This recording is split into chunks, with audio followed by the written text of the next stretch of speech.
चलो ये क्वेश्चन देखते हैं। Within a spherical charge distribution of charge density rho of r n equipotential surfaces of potential V naught plus delta V naught plus two delta V, ऐसे करते करते V naught plus n delta V, ऐसे delta V greater than zero है, यानी potential increasing है जैसे जैसे आप बाहर जा रहे हो। Are drawn and have increasing radii are not r one r two r n respectively if the difference in radii of surfaces is constant for all values of v naught and delta v naught, then ये जो density है, volume charge density as a function of r, ये क्या है? Constant है, 1 upon are को proportional है या आर को प्रोपोर्शनल है, ऐसा। तो मैं सरफेसेस निकाल लेता हूं इक्विपोटेंशियल। कुछ एक चार्ज डिस्ट्रीब्यूशन है जिसकी वजह से आपका ऐसे स्पेरिकल डिस्ट्रीब्यूशन में आपके पास इक्विपोटेंशियल सरफेसेस है। तो मैं क्या निकाल रहा हूं अभी? इक्विपोटेंशियल सरफेसेस निकाल रहा हूं। ठीक है, एक 4-5 निकाल लेते हैं। ठीक है, ऐसे बहुत सारे हैं लेकिन एन है, 4-5 काफी है हमको क्या हो रहा है देखने के लिए। तो चलो 5 निकाल लिए मैंने। ठीक है, 5 निकाल दिए। ठीक है, ऐसे इक्विपोटेंशियल सरफेसेस है। ठीक है, इनके बीच में जो डिफरेंस है, पहले का कितना है? वी नॉट है, दूसरे का v naught plus delta v है। तो इसके बीच में जो पोटेंशियल डिफरेंस है वो डेल्टा वी है। करेक्ट। अब इसका v naught plus delta v है, इसका v naught plus two delta v है, तो इनके बीच में भी पोटेंशियल डिफरेंस डेल्टा वी ही है। सिमिलरली इनके बीच में भी डेल्टा वी ही है, इनके बीच में भी डेल्टा वी ही है। तो मेरा पोटेंशियल डिफरेंस बिटवीन आजू बाजू के consecutive equipotential surfaces is constant. ठीक है, तो ये जो है मेरा कांस्टेंट है एक। उन्होंने बोला है difference in radii is constant, मतलब ये डिस्टेंस, राइट, आर किसी और चीज के लिए यूज करना है। चलो, ये डिस्टेंस भी एक्सी है, ये डिस्टेंस भी एक्सी है, ये डिस्टेंस भी एक्सी है ना, ये भी एक्सी है। इसका रेडियस अगर आर नॉट है, इसका रेडियस आर वन है, तो ये 2r0 होगा, ये 3r0, 4r0, 5r0, जो भी है, जो डिस्टेंस है वो कांस्टेंट है। राइट। तो मेरी इलेक्ट्रिक फील्ड कैसे होगी? Minus d v by d x. Right, इसको मैं लिखता हूं minus delta v by delta x. Right, तो ये जो है डेल्टा वी कांस्टेंट है और मेरा ये भी कांस्टेंट है एक्स। अरे this is nothing but delta x, right. अपना हमने एक्स पकड़ा है इसको, but it is difference between this distances.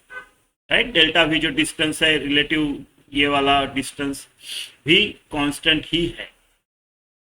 यानी मैं ये पकड़ सकता हूं कि जो मेरा इस स्पेरिकल डिस्ट्रीब्यूशन के लिए जो इलेक्ट्रिक फील्ड है वो एक कांस्टेंट इलेक्ट्रिक फील्ड है। राइट, इसका डायरेक्शन कैसा होगा इलेक्ट्रिक फील्ड का? अंदर की तरफ। क्यों? क्योंकि along the direction of electric field जैसे जैसे जाते हो पोटेंशियल कम होता है। यहाँ पे पोटेंशियल बढ़ रहा है, डेल्टा वी इज पॉजिटिव, तो ऐसे अंदर की तरफ होगा, है ना। पोटेंशियल अगर ऐसे इंक्रीज हो रहा है तो इलेक्ट्रिक फील्ड ऐसी होगी, है ना। डेल्टा वी कांस्टेंट है, आई मीन वी अगर इंक्रीज हो रहा है तो ई ऐसे होगा। ठीक है, अब ई कांस्टेंट है, बस ये काफी है मेरे को, ई कांस्टेंट है इसके लिए। ई इज इक्वल टू 1/4πε0, ये आपका इलेक्ट्रोस्टैटिक कांस्टेंट है। अभी कोई एक ये ले लो, मान लो मैंने यहां पे आर डिस्टेंस पकड़ा है। राइट, ये आर डिस्टेंस के लिए मैं निकाल रहा हूं कि यहां पे इलेक्ट्रिक फील्ड की वैल्यू कितनी होगी, जो कि होगी कांस्टेंट, बट कितनी होगी, है ना, कितनी होगी? वो होगी ये लगा लो आपका गॉसेस लॉ लगा लो, या फिर वही आप ये भी कर सकते हो कि q by r square, q will be पूरा अंदर का चार्ज, स्पेरिकल डिस्ट्रीब्यूशन है, you can consider all charge to be located at centre, तो k Q by r square भी कर सकते हो, या फिर गॉसेस लॉ लगा लो, दोनों एक ही इसमें आते हैं, एक ही रिजल्ट देते हैं। E into 4πr², Gauss's law लगा रहा हूं मैं, Q in upon epsilon not, तो वही हो गया, ये 4πε0 और आर स्क्वायर, तो k Q by r square ही हो गया। तो इलेक्ट्रिक फील्ड जो आएगी मेरी वो आएगी Q in upon 4πε0 into 1/r²। अब क्यू इन देखो क्या होता है, तो क्यू इन कितना होगा? क्यू इन होगा मेरा density at this place into volume density, volume charge density है तो charge will be density into volume 4/3 pi r cube, ऐसे होगा। चलो इसको इधर जाके रख लेते हैं। सो आपका rho of r into 4/3 pi r cube, right, ये हो गया q in upon 4 pi epsilon naught r square. तो ये एक आर बचा है यहाँ पे, 4 पाई गया, राइट। और ई तो कांस्टेंट है आपकी, है ना, आपकी ई कांस्टेंट है, so this is equal to constant.